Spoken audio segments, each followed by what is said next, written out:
Bienvenue sur cette nouvelle vidéo, je vais te montrer comment j'ai fait pour passer 400 000 $ de compte financé, totalement connecté. Et je vais tout montrer, que ce soit le risk management que j'ai utilisé, la stratégie que j'utilise, les datas, avec mes setups que j'ai pu prendre pour valider la phase 1 et la phase 2, et parler un peu psychologie, voir comment je m'adapte par rapport aux conditions de marché, que je prenne un TP ou un SL, je vais totalement tout vous montrer aujourd'hui. Donc reste bien jusqu'à la fin de cette vidéo, je pense qu'elle pourra énormément t'apporter dans ton trading personnel. Pour ceux qui ne me connaissent pas, je m'appelle Théo Guimard, je trade depuis 5 ans, je suis rentable depuis 2 ans et demi et j'ai à mon actif plus de 900 000 $ de comptes financés avec la max allocation FTMO et la max allocation Funding Pips. On se retrouve sur mon écran, donc je vais vous parler un peu des prop firms que j'ai pu utiliser.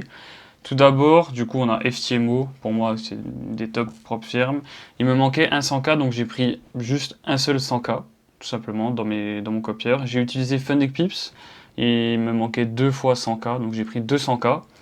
Et un 100K chez Alpha Capital, ce qui me fait un total de 400 000 $ de compte, que j'ai totalement connecté via un logiciel qui s'appelle Trader Connect, pour ceux qui connaissent. Je fais de la pub gratuite, mais c'est pas grave. Donc pour commencer, on va parler du risk management. C'est quelque chose qui est super important dans votre trading. Ça doit être vraiment primordial dans votre plan de trading. D'après moi, le risk management, c'est quelque chose que, même si vous faites des erreurs, vous prenez un SL qui n'était pas dans le plan, un TP ou n'importe quoi, un BE, enfin bref, si vous suivez votre risque, il n'y a pas de problème sur votre rentabilité. Le risque, ça doit être quelque chose de très fixe. Ça doit être quelque chose que vous suivez vraiment à la lettre avec une discipline claire, nette. Si vous appliquez tout le temps le même pourcentage de risque sur votre trade qui est du coup corrélé avec votre plan de trading, il n'y a pas de raison que vous cramez le compte si votre stratégie a un win rate positif par rapport au RR que vous prenez. Tout simplement. Donc il ne faut surtout pas négliger ce système-là. Je vais vous donner, totalement gratuit, là, mon risk management que j'applique et que je donne à mes élèves pour qu'ils appliquent sur leur compte de challenge. On va prendre du coup l'exemple d'un compte 100K pour le pourcentage expliqué sur l'écran. On a du coup la phase 1, j'ai pris 10% pour FTMO. On sait que chez FundingPip, chez Alpha Capital, enfin, chez d'autres prop firms c'est 8, mais on a pris plus élevé, donc FTMO c'est 10. Moi il faut savoir que j'utilise minimum 2% par trade. Donc, ce qui va me permettre de passer forcément mes phases de compte beaucoup plus rapidement. J'ai une stratégie basée sur du 2 RR en moyenne. En moyenne, on va dire que je suis à 2.4 RR. Je vais target minimum 2.2 avec maximum 3. Et avec 2% de risque, on peut largement atteindre des pourcentages en un seul trade qui peuvent atteindre du 4 à 6% en une seule phase, en une seule journée. Donc c'est clairement un avantage avec 65% de win rate via ma stratégie. Donc si on prend l'exemple, TP plus 2 RR est égal 4% de balance. Donc là, vous avez déjà un matelas de 4%. On sait qu'en trading CFD, il n'y a pas un drawdown suiveur. Vous avez toujours les 10%. Donc si vous faites 4% TP first trade, vous avez déjà 14% de drawdown et vous devez encore faire 6. Comment vous dire que c'est déjà win si votre psychologie est OK. Ensuite, vous pouvez prendre un SL hein, après celui-ci, vous pouvez start avec un SL, peu importe. On va voir après les SL. Ok, vous avez 4% de balance, vous prenez un stop loss. Moins R, il vous reste 2. Trade until change risk like detail info. Ok, je regarde. Si vous voulez, moi, pour la phase 1, jusqu'à moins 4%, je vais risquer 2. Donc j'ai le droit à 2 cartouches à partir du BE. Ensuite, quand je suis à moins 4, je vais utiliser 1% jusqu'à moins 6.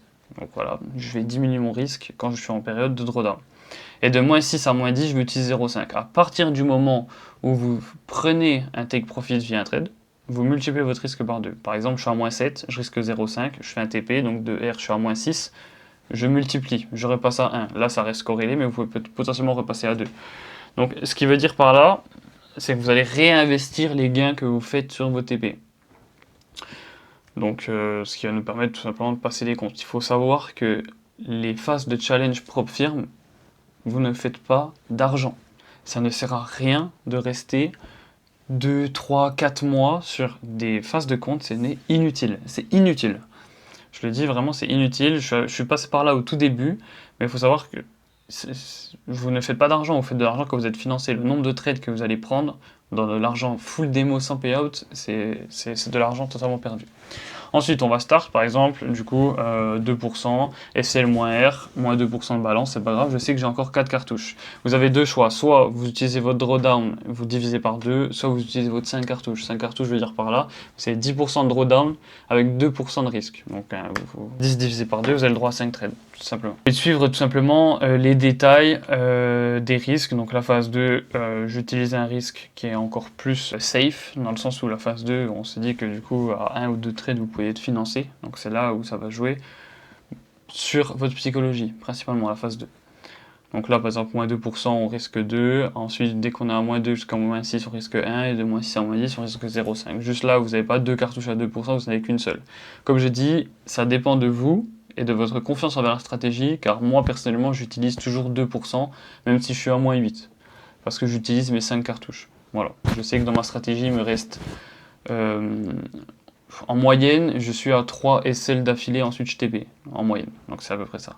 Mais pour quelqu'un qui a un win rate assez faible, je recommande de diminuer le risque quand vous êtes en drawdown. Ensuite, phase 2. Phase 2, ça m'est déjà arrivé plusieurs fois de passer le compte en une seule journée. Donc forcément, j'arrive pas à financer parce qu'il manque des jours de trading. Chez FTMO, c'est 4. Et après, vous prenez juste un lot 0,01 sur EURUSD les prochains jours et c'est bon. Au bout des 4 jours, vous êtes financé. Donc là, par exemple, je TP 2.5R, 5% de balance, phase de passé. Puis après, pareil, si vous faites un SL, moins 2%, on restart à 1, etc. Si vous TP 0%, on reprend 2% de risque. Phase de passé, du coup, en 3 trades. Et puis ça suit. De toute façon, même si vous partez dans une phase de drawdown, vous savez que soit vous êtes confiant sur votre risque, donc vous gardez le même, ou sinon, vous avez un win rate plutôt faible et vous diminuez. Pour ce qui est des comptes financés, je vais utiliser toujours 1% maximum. En ce moment, j'utilise plus 0,5 vu que j'ai une allocation qui est plus élevée, mais quand vous avez peut-être 100, 200, 300, vous pouvez encore utiliser 1% si vous êtes plutôt confiant, en tout cas vers votre stratégie. Franchement, je pense que ça dépend des personnes. Je sais qu'il y en a plein qui disent ah non, c'est inutile, peu importe la taille de compte, utilise 0,5. Mais moi, je vois le profit derrière qu'il y a, que tu peux obtenir. Je sais que j'ai un win rate qui est correct, je sais que j'ai un nombre de RR mensuel qui est correct et annuel totalement ok. Donc, j'ai aucune forcément raison de descendre à 0,25% de risque. À partir du moment où vous financez votre compte, donc par exemple votre 100 KFTMO est financé, vous prenez un trade, vous TP, donc plus 2R, on va dire que vous avez risqué 1%, vous êtes du coup à plus 2%, donc plus 2K. 2K, il y a 80% de profit split, vous avez 1600 $ dans votre poche et vous avez investi 439 € dans le challenge. First 100K c'est 439, après s'il y en a des autres c'est 540, mais bref. Vous attendez le payout. Ça ne sert à rien de trader derrière. Le but, c'est de rentabiliser le compte dès le début. Vous avez fait 1600 $ plus un refund de 400 €. Donc on va dire vous avez fait 2000 € en 15 jours. Vous attendez. Soyez patient. Au pire, rachetez un autre compte. Vous savez qu'il y a 2 cas qui arrivent. Donc vous réinvestissez 500 et puis vous essayez de repasser un autre compte. Mais ça ne sert à rien d'aller chercher 3, 4, 5, 6... pourcentage de payout, c'est inutile tant que vous n'avez pas au moins pris un seul payout sur le compte. Au moins c'est safe, vous savez qu'avec 2K, vous pouvez en racheter 4 en fait de compte. Donc vous êtes totalement safe. Pour ce qui est du coup de la stratégie de mes data, je vais faire un point super important sur ça. Je vais prendre tout simplement les exemples de mes élèves qui sont dans mon accompagnement. Les datas de votre stratégie, c'est la base de la confiance que vous aurez. Ça vous évitera de faire des erreurs de psychologie, de discipline, d'overtrading, de revenge trading, d'over-risk. Enfin, si vous savez que votre stratégie est rentable en backtest, que tout est bon, que toutes les datas sont là en face de vous, que ça vous montre que c'est ok, si vous prenez 3 SL d'affilée en réel, il faut que vous soyez confiant sur ça et que ça sert à rien en fait de perdre confiance, de partir sur 2-3 revenge trades, enfin c'est inutile d'augmenter son risque. Voilà. Donc comme on peut voir sur le screenshot du coup d'un de mes élèves, on voit qu'il a pris toutes ces datas de janvier à décembre 2024, donc on a un an de data devant nous, avec une moyenne de RR de à peu près 5. On est entre 3 et 5 RR par mois, ça reste moyen, on va dire qu'on est du coup sur du 30 R annuel, 30% annuel si vous mettez 1%, ça peut paraître good, mais on peut mieux faire je pense. C'est juste uniquement l'année 2024, mais regardons d'autres datas, pourquoi pas.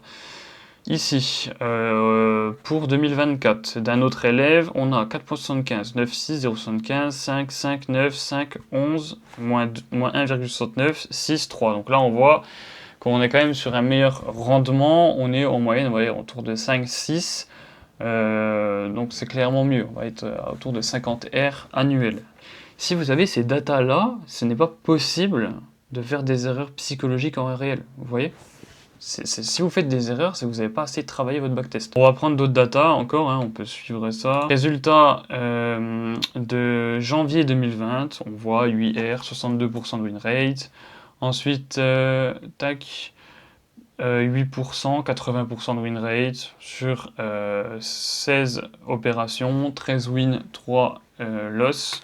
Franchement, on a des bons résultats en backtest, c'est plutôt pas mal, 5,6. Ouais, on n'a pas besoin de prendre aussi 100 trades par mois, quoi. Là, il y a 5 trades qui sont posés, il y a 3 wins, 2 loss, et on finit avec 5,6, non, pas 2 loss, il y a 1 BE, 1 loss, 3 wins.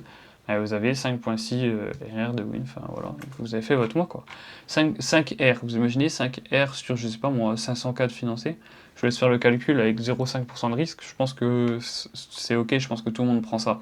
Donc diminuez votre quantité de trades et privilégiez la qualité de vos trades. C'est hyper important. Enfin voilà, on peut continuer, hein. On a encore octobre 2020, 8,41, novembre 2020, 5,6. Là, décembre 2020, oui, un seul trade, ETP. Il n'y a pas eu d'autres opportunités. 2020, on est à 67 trades, 63 R l'année, 73% de win rate. Si ça, c'est pas une belle statistique dans l'accompagnement, franchement, il n'y a rien de mieux.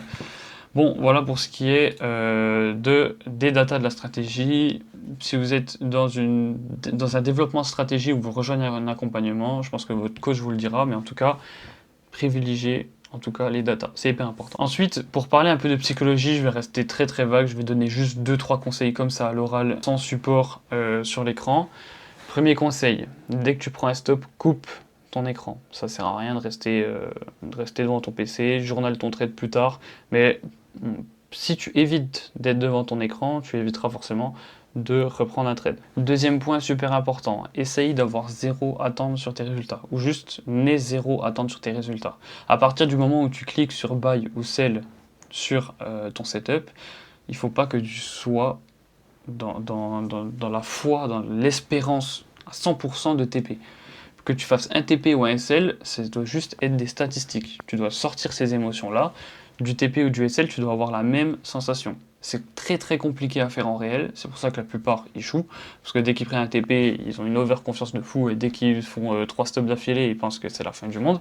Donc c'est pour ça qu'ils ne sont pas rentables sur le long terme, mais il faut voir cette vision-là, ne pas avoir d'attente sur vos résultats, je vous jure que ça change la donne. Un point psychologique qui est en rapport avec la technique de votre stratégie, la plupart des personnes ouvrent le graphique, analysent, déterminent un biais.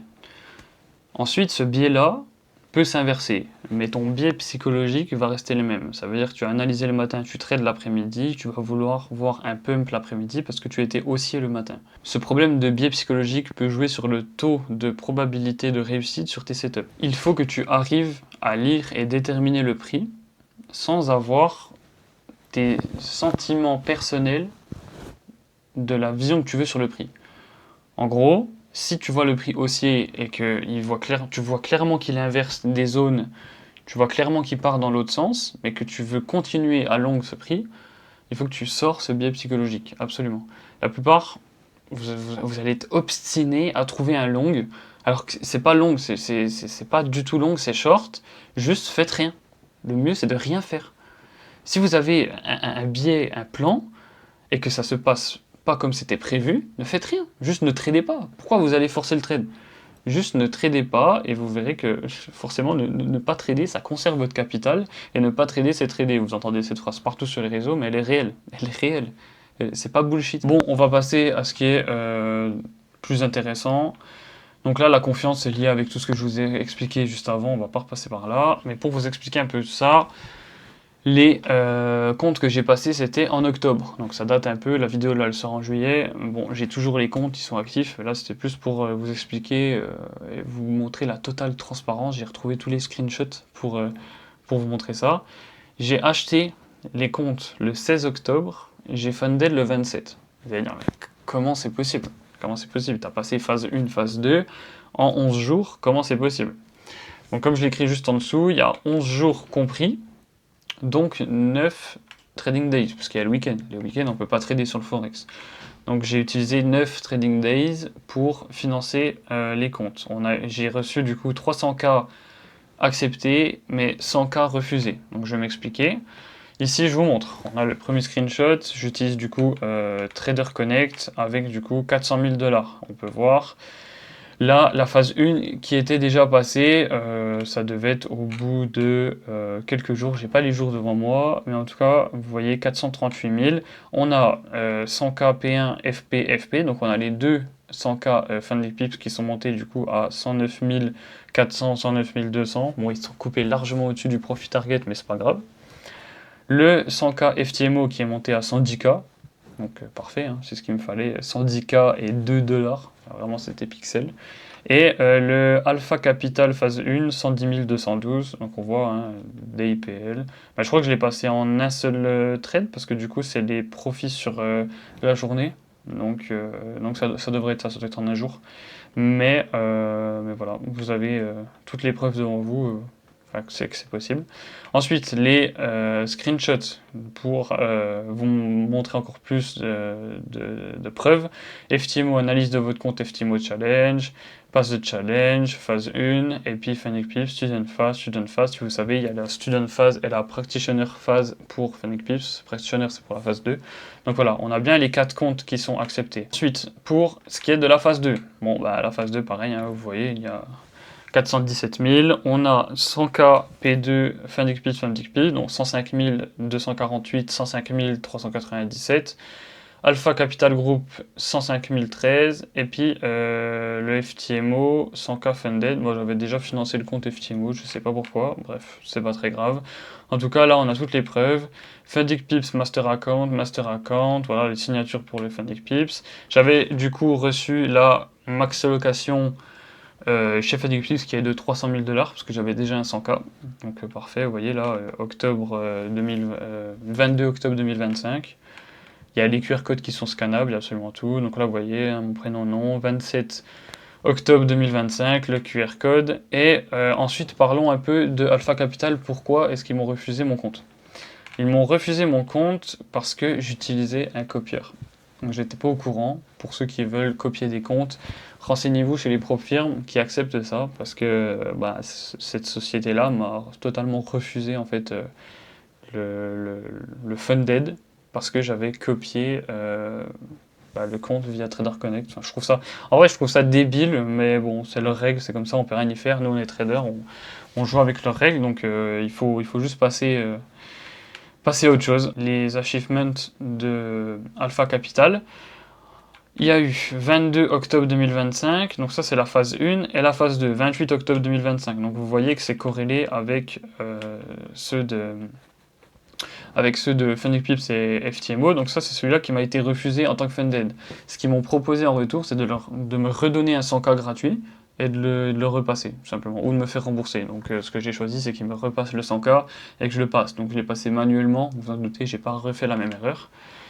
Donc par là, ce que j'ai réussi à faire, c'est refinancer le compte avec quelques trades, je pense, de 14 novembre au 19 novembre, voilà, donc on va dire, il s'est passé peut-être 10 jours, ouais, quelque chose comme ça, 10 jours, donc pareil, j'ai passé la phase 1, la phase 2, et donc pass verification, là j'avais enfin le funded de Alpha Capital. Je vous assure que j'étais vraiment content et satisfait de cette performance, c'est une très très belle performance. Pour vous montrer du coup les payouts, parce que c'est bien beau de voir des certifs, voir des comptes en démo avec des profits, mais le plus intéressant ça reste les payouts. On a ici, on voit le 25 novembre, donc après vous savez, hein, il faut 15 jours, etc. Donc enfin voilà, on ne peut pas payout 2 jours après. J'avais sécurisé, comme je vous ai expliqué avec le risk management, j'avais fait 2-3 R, et puis j'avais sécurisé les profits, donc ce qui me faisait 2221 sur un compte et 2468 sur un autre. À cause des spreads, ça fait pas exactement les mêmes profits. Et le FTMO, pareil, donc 12 novembre, hein, c'est à peu près corrélé, 2121 $. Donc là, sur les 300K qui étaient connectés, vu que le 100K Alpha Capital, je le traite après, 307 000, donc ce qui fait 7475 $ de profit en l'espace de un mois. En l'espace de un mois, parce que j'ai passé 11 jours à passer les comptes, et ensuite 15-20 jours à payout. Donc en un mois, j'ai investi 2000 € à peu près, donc c'est 500 € par compte, les 100K, il y en avait 4. Donc 2000 € pour ressortir 7475 $ avec les refunds en plus des comptes. Donc voilà. Et pour vous montrer encore plus de preuves, j'ai continué à trader le compte totalement séparé chez Alpha Capital. À partir du moment où ils m'ont refusé mon funded, je me suis dit que c'est une prop firme que je vais juste éviter. J'ai décidé de prendre un risque assez élevé et de gamble le compte. Ça peut paraître débile pour certains, mais pour moi, je voyais pas trop d'avenir avec cette prop firme. Donc je me suis dit, autant miser le tout pour le tout, essayer de target un payout assez élevé et puis juste me casser de cette prop firme. Donc vous pouvez voir sur le screenshot, là, on avait du coup ce certif. Vous voyez bien, hein, on est bien sur la page d'Alpha Capital. Enfin voilà, on est chez Alpha Capital. Le certif du 19 novembre et j'ai réussi à payout 10 000 $ le 2 janvier. Donc comment vous dire que la bonne année pour 2026, ça va très très bien commencer. Donc 10 000 $, vous voyez, hein, lifetime payout, on est à 10 017, j'ai eu qu'un seul payout, ensuite j'ai cramé le compte et j'ai plus repris de compte du tout. Si vous regardez, payout, on m'avait même refusé parce que j'avais plus de profit aussi. Ici, là, vous voyez, je suis à 12 222 de payout demandé qui a été refusé. Ils m'ont enlevé des profits parce qu'il y avait un trade qui était un peu... Il y avait un trade qui avait BE sur une annonce, enfin, c'était un truc totalement débile, une annonce orange en plus, même pas une forte annonce. Donc à partir de là, je recommandais pas du tout cette prop firme, mais ils ont fini par approuver les 10 000. Je pensais que jamais du tout être payé. Et finalement, j'ai quand même réussi à être payé. Donc voilà, j'étais quand même assez satisfait. Et maintenant, on va passer aux 2-3 récaps des trades que j'ai pu prendre. Vous avez annoncé, du coup, là, on a eu 2 jours full baissier. On a eu un upload parce qu'on a eu les CPI sur GBP à 8h, full dump. Clairement, j'attendais un retracement dans ce gros gap qu'on devait dire comblé. Donc, ce que j'ai fait, c'est que j'ai tout simplement attendu des confirmations dans la journée pour long. Tout d'abord, on en a une sur cette zone H4 ici, ce BPR H4. Même si on est d'accord qu'on est totalement baissier sur le prix, ici, on l'avait dit qu'on était baissier. On a cette zone HTF haussière, on est d'accord, qui potentiellement peut se faire break par le bas pour aller chercher ces liquidités-là. Moi, dans tous les cas, je suis baissier. Après, on peut trader les retracements. C'est smart. Dans le sens où là, déjà, on a cette zone. On a eu un gros gap H4. On a pas mal de liquidités au top. Et tac tac, si je regarde, on a notre lundi, notre mardi baissier. On a une full manip ici. Donc, tout simplement, j'ai attendu la session de New York. La session New York ici, on a eu une espèce de V-shape où là, vous voyez, on a notre breaker qui est là. Donc là, setup haussier, les gars, c'est les bougies haussières qui sont notre breaker. Donc c'est ces deux bougies-là. Si vous regardez, les deux bougies, break core en bas, break core au-dessus. Donc à partir du moment où on shift core ici, on repart haussier. En plus, il crée des zones en M15 haussière et il nous a laissé une SMT ici. Si vous voyez, on prend pas du coup le lot de midi 30 que sur DXY, on le prend largement. Ici, là, on a une SMT sur les highs avec GU et avec EU, pareil, on a cette SMT ici. Donc, de plus d'avoir une zone H4, on a eu 2 jours et demi baissier. On sait qu'on est baissier en HTF, mais on peut potentiellement trader un retracement pour aller target le daily open ou cette zone de fair value gap. On peut très clairement chercher un long s'il y a des confirmations. Mes confirmations étaient la zone H4, la SMT. Ensuite, j'ai attendu des confirmations à M5. Mes confirmations à M5 ont été tout simplement de recombler déjà, de revenir dans ce FVG M15. Donc j'ai attendu la clôture de celle-ci. Et je suis rentré un peu trop vite, mais j'aurais pu attendre très clairement la création de ce gap pour in dedans. J'avais pas envie de louper le mouvement, donc tout simplement j'ai in market à 15h. À 15h sur la clôture H4. Ce qu'on a eu aussi, pareil, vous voyez sur la SMT, on a un sweep H1. Là ici on sweep, donc on avait tout intérêt à aller rechercher le plus haut par la suite. On est totalement haussier, plus un swing high ici. Donc pour moi c'était full haussier, avec un SL en dessous là, à peu près du low de la SMT. Théoriquement, ce low là est protégé. Pourquoi? Parce que c'est le low, enfin c'est le high de DXY qui est ici. Donc j'avais pas forcément de raison de mettre mon stop tout en bas. Pour moi, la SMT se fait là, alors le low est protégé. J'ai pas de raison de mettre plus bas. Et voilà, là on voit qu'on a refait un sweep, donc swing high dans la zone M5. Et le prix est parti. Pareil, hein, il a recréé des zones ici. Il a pump, il a recréé une zone ici, il a pump. Donc dans tous les cas, à partir du moment où on avait break, j'ai trail stop.